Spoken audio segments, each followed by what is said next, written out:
tenait beaucoup, c'était d'organiser un premier salon des vins avec une rencontre aussi des produits qui lui sont chers, ceux du Sud-Ouest, et puis des produits qu'il a vraiment fait sien aussi, ceux de la Côte d'Or. Et donc il tenait beaucoup à ce salon, et c'est vrai qu'il en existe déjà dans d'autres coins du département, mais il voulait rassembler un salon avec des vins venus de partout. Donc une dizaine de régions, on l'a dit. C'est un vrai succès. D'abord, je voudrais remercier les exposants qui sont venus. Parce qu'un salon, ça ne peut pas vivre sans des personnes qui vont passer pendant 2 à 3 jours ici. Hein. Donc je vais vraiment remercier les 30 exposants qui sont venus et j'espère que d'abord ils développeront de l'activité, qu'ils vendront leurs produits, qu'ils le feront déguster, qu'ils le feront mieux connaître. Parce que c'est ça aussi la vocation d'un salon comme celui-là, c'est de faire mieux connaître les produits, de faire en sorte qu'on développe de l'activité de la vente. Tout simplement. Donc j'espère qu'il y aura beaucoup de monde. Je sais que ça a déjà bien commencé dès ce matin. Donc vraiment un grand merci à tous ceux qui sont venus, y compris de très loin. Deuxième chose que je souhaitais dire, c'est qu'un salon comme celui-là, évidemment, il faut l'encourager, il faut l'aider. Les partenaires se sont mis autour de la table, mais il faut remercier aussi les bénévoles. C'est une quarantaine de personnes qui non seulement ont préparé, mais qui vont être là en permanence pour tenir les entrées, préparer les repas, 40 personnes. Vous imaginez, donc je remercie aussi les bénévoles, parce que quelles que soient les aides qu'on pourra apporter, s'il n'y avait pas des personnes qui consacrent leur temps et leur énergie pour préparer ces manifestations, on n'y arriverait pas. Troisième chose, il faut des concours financiers.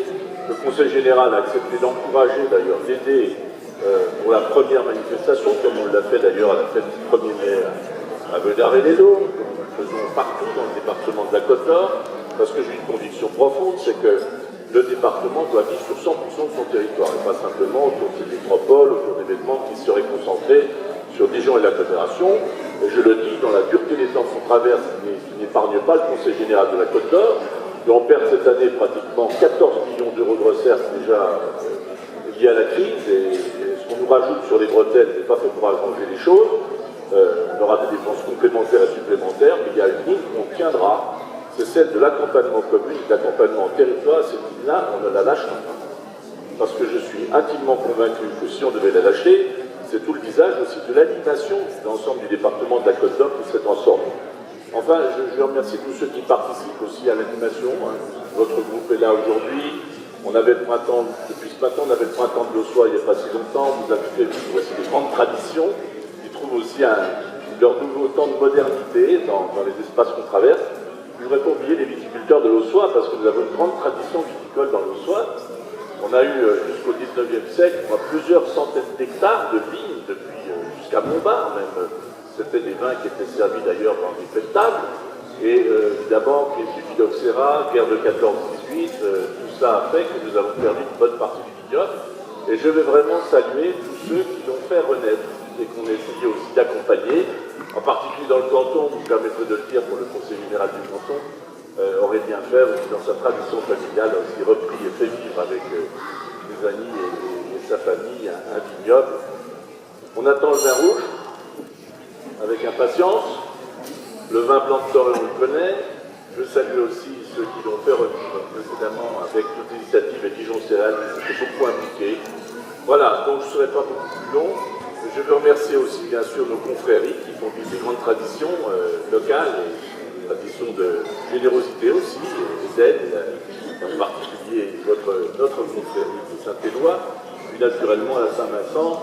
Je regarde d'oublier que si on est très fiers de notre côte viticole, depuis la côte de Nuit, côte de Beaune, on est aussi très fiers d'avoir accompagné et soutenu la Saint-Vincent, qui s'est tenue pour la première fois de son histoire départementale, pour la première fois de son histoire à Châtillon-sur-Seine, où on a pu mettre en valeur les créments de Bourgogne, qui sont des créments absolument fabuleux, qui rivalisent bien avec le champagne, mais on est aussi des amateurs de champagne, je vais être rassuré et te remercier aussi de ta présence traditionnelle à Vito. Voilà, merci à tous, merci surtout aux producteurs, et puis continuons dans ces périodes qu'on traverse qui sont un peu difficiles, de soutenir des manifestations de ce type, parce qu'elles permettent aussi de se retrouver et de se rassembler.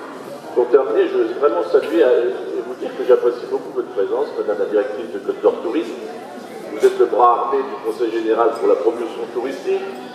Je lis beaucoup de choses sur le musée au parc, j'entends dire beaucoup de choses sur le musée au parc d'Alésia. Simplement, j'observe une chose, c'est cet investissement a permis à un lieu de la Haute-Côte d'Or de devenir le 3e site le plus visité de la Côte d'Or et l'un des plus visités de Bourgogne. Je suis très fier de ce qu'on a fait là. Et je le dis, les engagements que j'ai pris, je les tiendrai.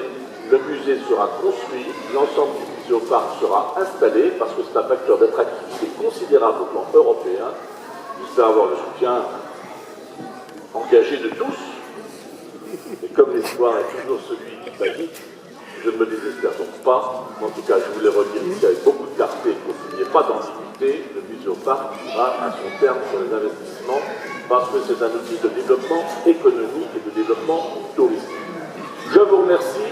Je ne serai pas plus. Très bien, merci.